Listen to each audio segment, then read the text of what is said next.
can take heart that in this House, we have remained steadfast in carrying out our duties as parliamentarians with deep commitment, even in the face of such crisis. We did not let the virus slow us down, and we soldiered on to complete the parliamentary business before us. This sense of commitment and solidarity with one another and with Singaporeans must remain strong as we move into the next phase of fresh challenges, but also of opportunities.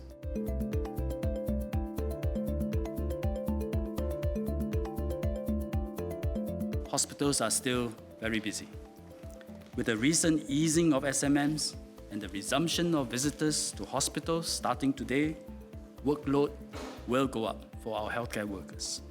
So the more cautious and correct course of action now is to keep VDS and not to risk having more non-fully vaccinated patients getting infected and needing hospital care and adding workload to our healthcare workers.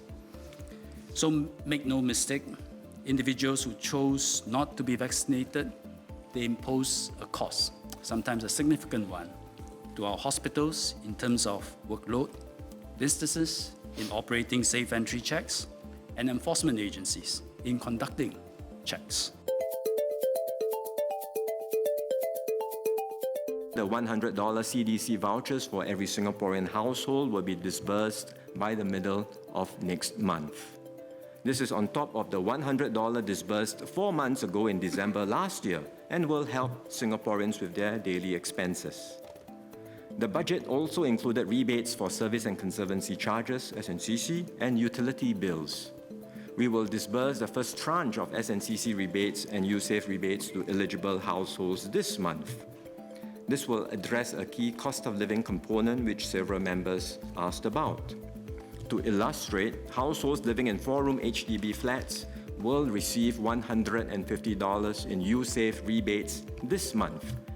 And that's equivalent to about a full month's worth of their utility bills on average. That's the first tranche of the rebates, but the rest of the USAFE and SNCC rebates will be disbursed in the coming quarters, in July and October this year, and in January next year. We also have other forms of help for households, including top-ups to the Child Development Account, EduSave account, or post-secondary education account of every Singaporean child, as well as the GST voucher in terms of cash and MediSave top-ups. The Social Service Officers, or SSOs, will provide a minimum duration of 6 months support for all new Comcare short to medium-term assistance clients who apply between April and September this year. Minimum duration of 6 months support for Comcare SMTA. Households who are already on Comcare SMTA can also have their assistance extended for at least another 3 months if they require further assistance. SSOs will continue to exercise flexibility to provide those in need with financial assistance and support. This includes providing Comcare recipients with more cash assistance during this period to cope with inflationary pressures. We had earlier disbursed public transport vouchers, or PTVs, to every household that received a PTV in the last exercise, and that includes over 30,000 Comcare beneficiaries. We will do another round of disbursements this month for these Comcare recipients. So they will receive $60 of PTVs, which will roughly cover the additional fares paid by a family of 4 this year, arising from the fare increase last December.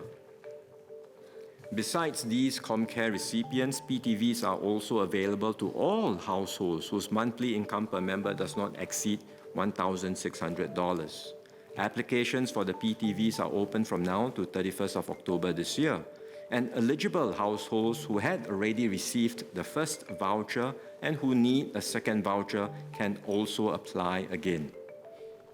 Lower income persons with disabilities who require point-to-point services to commute can also apply for the taxi subsidy scheme, which covers up to 80% of the taxi fares that they pay going to school, work, or training.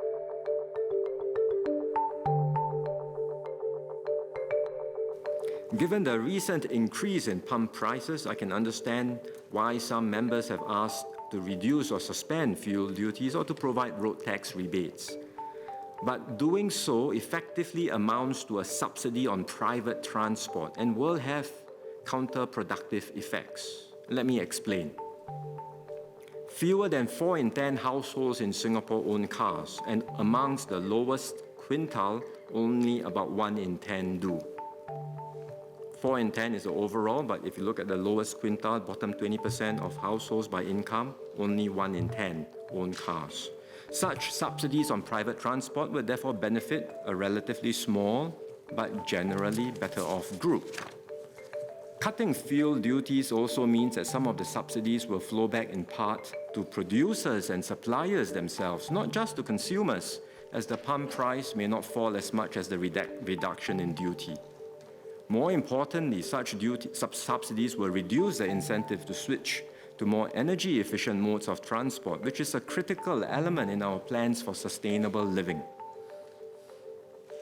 I recognize that there are several groups like taxi and private hire car drivers and delivery drivers who are affected by the increases in petrol and diesel prices. Various taxi and private hire car operators have implemented temporary increases in fares to help cushion the higher fuel prices for drivers and to have consumers share the burden. They also have tie-ups with petrol companies to offer fuel at discounted prices to help drivers and riders manage higher fuel costs. And as I mentioned earlier, those whose incomes are impacted and are in need of financial assistance can approach the SSOs, the CCs, or the self-help groups for more help. Overall, the better way to help Singaporeans cope with the rise in petrol prices, as with inflation in general, is to provide them with the support measures that we have catered for in the budget. We will set up a Public Defender's Office, or PDO, to provide criminal legal aid. It will be fully funded by the government. The government will continue to work with CLAS. They will deal with some criminal cases. This will also help to preserve the pro bono spirit of the legal fraternity, which has been a key pillar of legal aid. The PDO will be established as a department under the Ministry of Law. This is similar to the Legal Aid Bureau now and the Insolvency and Public Trustees Office. It will be headed by a Chief Public Defender, call him CPD. We will adopt a hybrid model of criminal legal aid. This is similar to some of the common law jurisdictions that I spoke about earlier. It means that the PDO will have full-time lawyers as employees of the PDO, and they will take on cases as public defenders.